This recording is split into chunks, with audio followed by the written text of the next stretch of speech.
Hi guys, this is Taylor and I'm here today to wrap up everything that I ended up reading in September. So after all this talk about how I wish I was having a better reading year and I'm kind of disappointed in the way that things are shaping up this year, I had kind of another crappy reading month. The whole month wasn't a complete disaster, but it did get off to a pretty rough start, and I wish I didn't have to do such a negative wrap-up, but here it is. I do have a good feeling about October. I have an October TBR that I'm excited about, and I hope to share that within the next few days as well. But first, let me kind of go over what happened in September. So the first thing that I read in September was The Testaments by Margaret Atwood. This was, of course, one of my most anticipated books of the year, but I found it so funny. Adam from Memento Mori posted this picture with his copy and said, "The literary release of the year, a sequel that none of us really wanted, but we're all going to read anyway." And I could not connect more to that caption.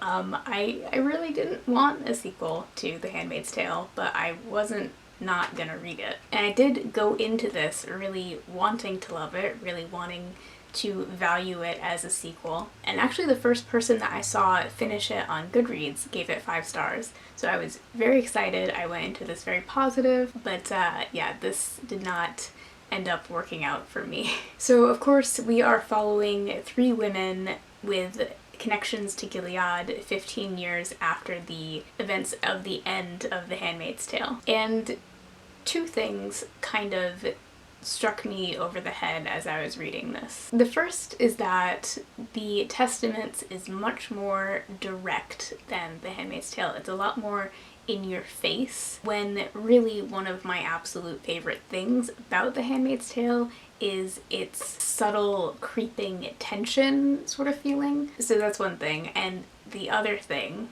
and this really pains me to say, but in my opinion, like the writing, the basic language is just not there. One of the characters that we follow is a modern teenager, and she tried to give her a modern teenager sort of voice, and those parts were not, it was written like bad YA. Like I was fully cringing at those parts. But those were my 2 main takeaways, and I feel like they were sort of insurmountable faults for me. Of course there were positives as well. I feel like all of the messages in the Testaments are all timely and valid. I fully understand why she might have wanted to be more vocal about those themes within the Handmaid's Tale universe at this point in time, given the current political climate, but the execution of this book is something that I just couldn't get over. And again, it's really painful for me to say because I absolutely loved The Handmaid's Tale. The first time I read it, it was really one of those revelatory reading experiences. But I gave The Testaments probably a 2 out of 5 stars, and I'm most likely going to pretend that it didn't happen personally. So kind of at the same time as I was reading The Testaments, I was also listening to an audiobook of Sense and Sensibility by Jane Austen. This was my second Austen after Pride and Prejudice, and I felt like I was really in the mood for this type of thing, especially on audio. And I don't think I had a terrible experience with Sense and Sensibility. I just don't think it was necessarily ideal either. I will start off by saying once again that I'm not necessarily a classics person. I feel like I don't have a mind that is particularly well suited for classics. I like to think that I have the capacity to enjoy them in some respect. But I actually had a really hard time keeping the characters straight in Sense and Sensibility. Just trying to recall what everyone's relationship to one another was. And this is probably much more of my problem than necessarily the book's problem. But it did really impact my reading experience to constantly be like, who is this again? Is this her brother? Is this the one that she likes or the one that she doesn't like? Also, the Willoughby storyline kind of annoyed me a little bit. I know that historically there were social constraints that would have prevented a more like direct, honest conversation between these sisters about what was going on, but there were definitely points where I was just like, please ask your sister what is going on. So this whole thing was much more of a personal preference type of situation, but I did enjoy this less than Pride and Prejudice. There were definitely elements of this novel that I enjoyed, especially the language, and I definitely respect it for what it is, but for me this was probably a 3-star read. After Sense and Sensibility, the next book that I actually finished was Castle in the Air by Diana Wynne Jones. This is sort of a sequel to Howl's Moving Castle, except we follow a completely different main character, so it's more of a companion novel that takes place in the same universe as Howl's Moving Castle. In this book, we follow a very charming main character named Abdullah, who lives really far south of the area where Howl's Moving Castle takes place, in a setting that is very much inspired by the Arabian Nights. So basically the girl that he is in love with, the girl that he's been dreaming about his whole life, is kidnapped, and he comes into possession of a magic carpet and a genie in a bottle, and he has to use these tools to try and find her. So I really enjoyed the beginning and the end of this novel.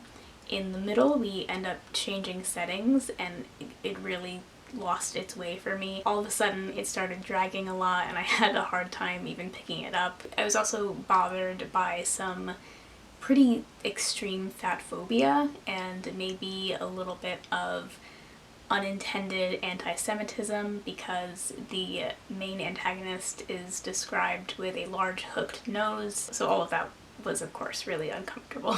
But like I said, Abdullah as a main character is very lovable, and Sophie and Howl and Calcifer, everyone from Howl's Moving Castle, is just as wonderful as ever. So I definitely didn't enjoy this as much as Howl's Moving Castle, but I do appreciate that it is a continuation of that series. So I would also have to give this one about a 3 out of 5 stars. So the good news is that the last book I read in September was definitely far and away the best, and that was I Know Why the Caged Bird Sings by Maya Angelou. This is of course the first of Maya Angelou's autobiographies, and this is one of the 10 books that I had said I really wanted to get to in 2019. And this was a book that succeeded in almost every single respect for me. I had never really read any Maya Angelou before. I hadn't read her poetry, I hadn't read anything by her. So her writing style and her voice was such a pleasant surprise to me. I can really only describe her writing style as rich, or maybe something like sumptuous.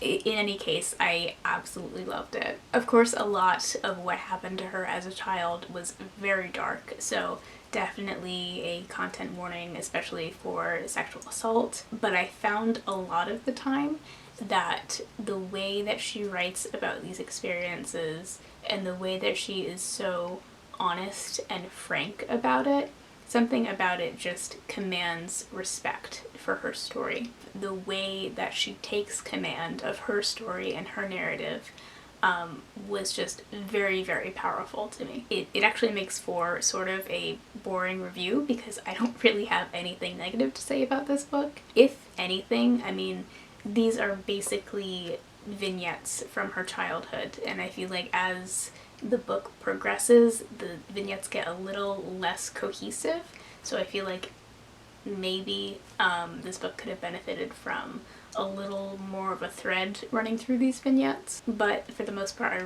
really, really enjoyed this on the whole, and I'm so glad that this showed up for me at the end of the month, honestly. I would have to give this one a strong 4 out of 5 stars. So that was September, and as you can tell, it was not necessarily the best, but as I've said, I'm really excited for October. I'm really enjoying what I'm reading currently, so I'm optimistic. Let me know if your September was anything like mine. With any luck, it wasn't. But I will see you again soon, hopefully with that October TBR. And thank you so much for watching, and I'll see you very soon. Bye!